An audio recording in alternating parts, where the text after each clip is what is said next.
ना कहीं मेरे दिल में सना की तलाक को लेकर अफसोस था, लेकिन अब मुझे लगता है कि जो कुछ उन लोगों के साथ हो रहा है ना, बिल्कुल ठीक हो रहा है।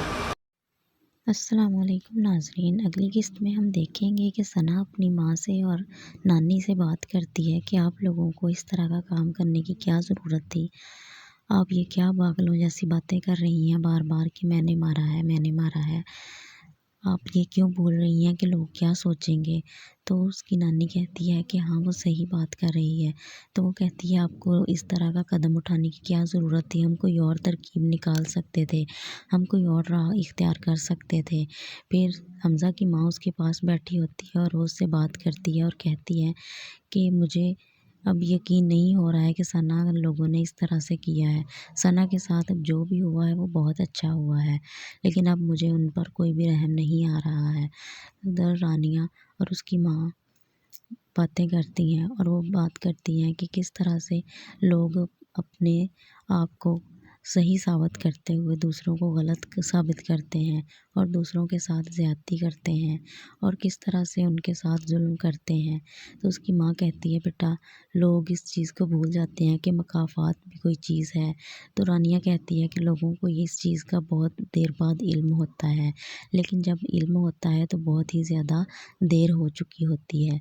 तो दोस्तों, आज की एपिसोड में जो हमने देखा है, सना की माँ राशिद के पास आती है और कहती है कि मैंने अपने बेटे को मारा है, मैंने अपने हाथों से अपने बेटे को मारा है, मैं अपने बेटे की कातिल हूँ, मुझे मेहरबानी करो और रानिया के पास ले जाओ, मैं उससे माफ़ी मांगना चाहती हूँ। मैंने उसके लिए गड्ढा खोदा था, लेकिन उस गड्ढे में मेरा बेटा गिर गया है, मेरा बेटा मुझसे दूर हो गया है, मैंने इन हाथों से अपने बेटे को मारा है, इन हाथों से मारा है, मुझे रानिया के पास ले चलो, मुझे उससे माफ़ी मांगनी है।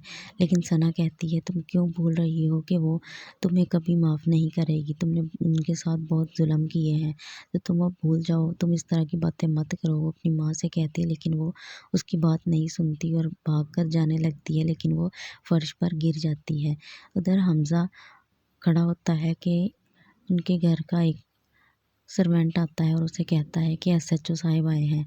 तो उसका बाप और हमज़ा एसएचओ से मिलते हैं, तो वो कहता है कि मैं जाए वकुआ पर गया था, आप लोगों को रिपोर्ट लिखवानी चाहिए है। लेकिन हमज़ा का वालिद कहता है कि हमें कोई रिपोर्ट नहीं लिखवानी है। तो हमज़ा कहता है कि आप मेहरबानी करें, हमें परेशान करना बंद कर दें, हमारे घर में वैसे भी मेहमान आ रहे हैं, तो इस तरह से पुलिस का आना सही बात नहीं है। तो पुलिस वाला ये कहकर चला जाता है कि ठीक है, मैं फिर कुछ दिनों बाद आ जाऊँगा। तो वो उठकर चला जाता है। इसके सना की माँ और उसका बाप दोनों बैठे होते हैं। वो कहती है कि मैं अपने बेटे की कातिला हूँ, मैंने अपने बेटे को इन हाथों से मार दिया है, मुझे बहुत अफसोस हो रहा है, मैं बहुत दुखी हूँ। मैंने किसी के लिए गड्ढा खोदा था, लेकिन मेरा बेटा उसमें गिर गया है। मैं अपने बेटे से माफ़ी भी नहीं मांग सकती हूँ। अब मैं किस तरह से माफ़ी मांगूँ? अगर मैं रानिया से भी माफ़ी मांगूँगी तो वो मुझे माफ़ नहीं करेगी। मुझे बहुत ही ज़्यादा पछतावा हो रहा है कि मैंने इन हाथों से किस तरह से प्लानिंग की थी और मेरा बेटा ही बस प्लानिंग की नज़र हो गया है। मेरा बेटा क्यों वहाँ पे चला गया? मेरा इकलौता बेटा, मैं इकलौते बेटे की माँ जो कि बेसहारा हो गई हूँ। मेरा बेटा मुझसे दूर चला गया है और मेरा मुझसे सहारा छिन चुका है। इधर रानिया की माँ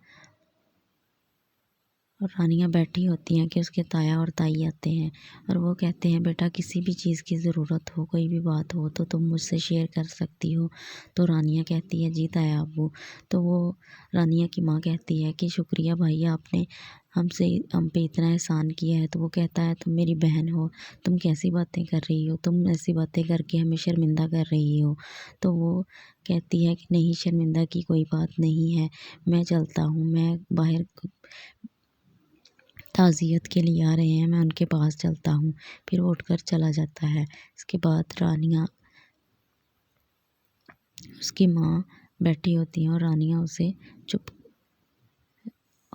की माँ उसे चुप करवाती है। फिर सना उसकी माँ खड़ी होती हैं कि किस तरह से रानिया سے وہ معافی مانگنا چاہتی ہے، لیکن ثنا کہتی ہے تم ممی کیوں پاگلوں جیسی حرکتیں کر رہی ہو، تم کیوں بول رہی ہو کہ تم یہ کس طرح کی باتیں کر رہی ہو، اگر تم ایسی باتیں کرے ہوگی تو لوگ کیا سمجھیں گے، لوگ تمہیں قاتلہ سمجھیں گے، تم سمجھ جاؤ میری بات کو، ابھی بھی وقت ہے۔ لیکن اس کی ماں نہیں سمجھتی ہے۔ پھر اس کی نانی آتی ہے، وہ اپنی نانی کو بتاتی ہے کہ آپ اماں کو سمجھاؤ، یہ کیسے پاگلوں کی طرح حرکتیں کر رہی ہے، مجھے اس کی کچھ بھی سمجھ نہیں آ رہی ہے، آپ سے سمجھ سکتی ہے تو آپ سمجھا کے دیکھ لیں اسے، میں نے تو بہت سمجھا لیا ہے، بار بار وہی بات کیے جا رہی ہیں کہ میں قاتلہ ہوں، میں قاتلہ ہوں، مجھے سمجھ نہیں آ رہی ہے کہ یہ کیا کہہ رہی ہیں۔ پھر وہ رانیہ کی ماں کے پاس آتی ہے اور ان سے کہتی ہے کہ میں نے تمہاری بیٹی کے لیے گڑھا کھودا تھا، میں اس کو مارنا چاہتی تھی لیکن میرا بیٹا ہی اس آتش کی نظر ہو گیا ہے، مجھے معاف کر دو۔ لیکن رانیہ کی ماں کچھ نہیں بولتی، وہ اس سے ہاتھ جوڑ کر کہتی ہے کہ جس بچے کسی کو بھی خدا کسی بچے کا کوئی دکھ نہ دکھائے، لیکن وہ کہتی ہے کہ میں دیکھو میں کیسی ماں ہوں کہ میں نے اپنے ہی ہاتھوں سے اپنے بچے کی جان لے لی ہے، میں نے اپنے ہی ان ہاتھوں سے اپنے بچے کو مار دیا ہے، میں نے اپنے ہی ہاتھوں سے اپنے بچے کے لیے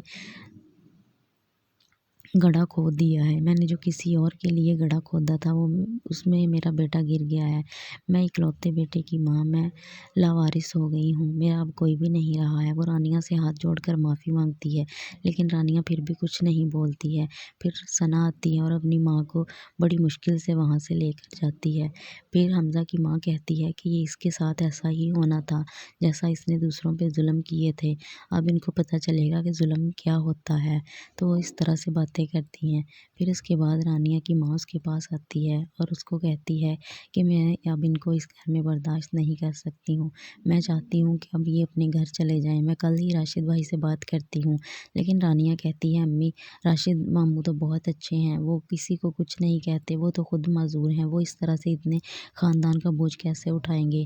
لیکن پھر اس کی ماں کہتی ہے یہ بات بھی تم ٹھیک کہہ رہی ہو، لیکن اب ان کا کچھ کرنا ہوگا، میں ان کو اپنی آنکھوں کے سامنے برداشت نہیں کر سکتی ہوں، اب میرا صبر برداشت سب کچھ جواب دے گیا ہے، لیکن میں اب کیا کروں، تم ٹھیک کہہ رہی ہو۔ پھر ہم ایسے کریں گے کہ ہر مہینے ان کے گھر میں راشن اور جو بھی چیزیں انہیں چاہیے ہوں گی وہ ہم مہیا کر دیں گے، لیکن ہم انہیں یہاں پر نہیں رکھیں گے۔ پھر رانیہ وہاں پر کھڑی ہوتی ہے اور اسے کچھ باتیں یاد آتی ہیں اور وہ رونا شروع کر دیتی ہے۔ یہ ہے کمپلیٹ ایپیسوڈ کا ریویو۔ اگر آپ کو یہ ریویو پسند آیا ہے تو میرے چینل کو سبسکرائب کریں اور بیل آئیکن کو لازمی پریس کریں۔ پھر ملیں گے ایک کمپلیٹ ریویو کے ساتھ، تب تک کے لیے اللہ حافظ۔